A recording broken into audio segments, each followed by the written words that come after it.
कभी ठंड में ठिठुर कर देख लेना, कभी जलती धूप में चलकर देख लेना, कैसी होती है मुल्क की हिफाजत, कभी सरहद पर चल के देख लेना। नमस्कार दोस्तों, 7 दिसंबर का काल का दिन भारत के इतिहास में दर्ज होने वाला एक काला दिन साबित हुआ है।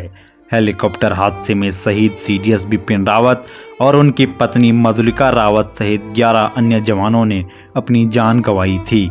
इन 13 शहीदों में एक नाम आगरा के लाल पृथ्वी सिंह चौहान का भी था। पृथ्वी सिंह ही वो पायलट थे जो इस हेलीकॉप्टर को चला रहे थे। पृथ्वी इंडियन एयरफोर्स के जाबाज पायलटों में से एक माने जाते थे। उन्होंने सूडान से विशेष ट्रेनिंग ली थी।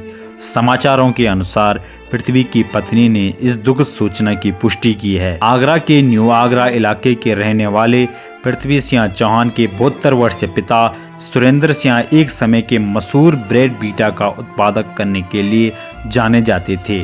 पृथ्वी अपने माता पिता के इकलौते बेटे और सबसे छोटी संतान थे। शहीद पृथ्वी के पिता को उनकी शहादत की खबर उनकी बेटी शकुंतला ने दी। शकुंतला मुंबई में रहती है। उन्होंने अपने भाई के बारे में यह दुखद सूचना टीवी के माध्यम से मिली, जिसके बाद उन्होंने शहीद की पत्नी कामनी को फोन करके इसके बारे में बताया। 42 साल के पृथ्वी अपनी 4 बहनों के इकलौते भाई थे। सैनिक स्कूल रेवा से अपनी प्रारंभिक शिक्षा पूरी करने वाले पृथ्वी सिंह चौहान यहीं से एनडीए में सिलेक्ट हुए थे। साल 2000 में भारतीय वायुसेना का हिस्सा बने कोयम्बटूर के पास एयरफोर्स स्टेशन पर तैनात पृथ्वी वर्तमान में इंडियन एयरफोर्स में विंग कमांडर थे। पृथ्वी ने साल 2007 में वृंदावन की रहने वाली कामनी के साथ 7 फेरे लेकर उन्हें अपना जीवन साथी चुना था। पृथ्वी 12 साल की बेटी आराध्या और 9 साल के बेटे अविराज के पिता थे। पृथ्वी सिंह चौहान का केवल नाम ही सूरवीरों वाला नहीं था, बल्कि उनके अंदर तेवर भी वैसे ही थे। पृथ्वी के पास एक ऐसा कैलाश था कि वह दुश्मनों के लड़ाकू विमानों को चकमा देने में माहिर हो गए थे। लेकिन नियति ने इन शानदार पायलट को हेलीकॉप्टर में आई तकनीकी खामी के कारण हमसे छीन लिया।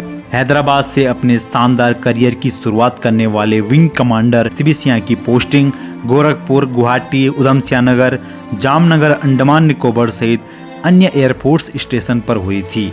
वह विशेष ट्रेनिंग के लिए सूडान भी गए थे। तो दोस्तों, मैं भगवान से यही दुआ करता हूँ कि विंग कमांडर पृथ्वीराज चौहान की आत्मा को शांति दे, साथ ही इस दुखद घड़ी में उनके परिवार को दुख सहने की क्षमता दे। जब तक सूरज चांद रहेंगे तब तक शहीद जवान आपका नाम रहेगा। फौजी की मौत पर परिवार को दुख कम और गर्व जाता होता है।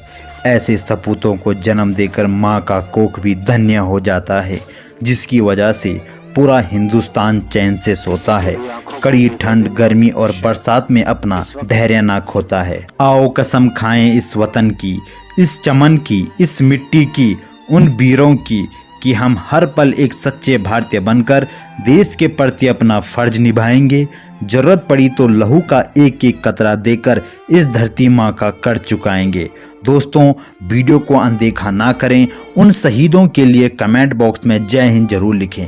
और अगर आपने अभी तक हमारा चैनल सब्सक्राइब नहीं किया तो चैनल को सब्सक्राइब कर बगल में जो बेल आइकन होगा, बेल आइकन को क्लिक करके ऑल पे सेट जरूर करें।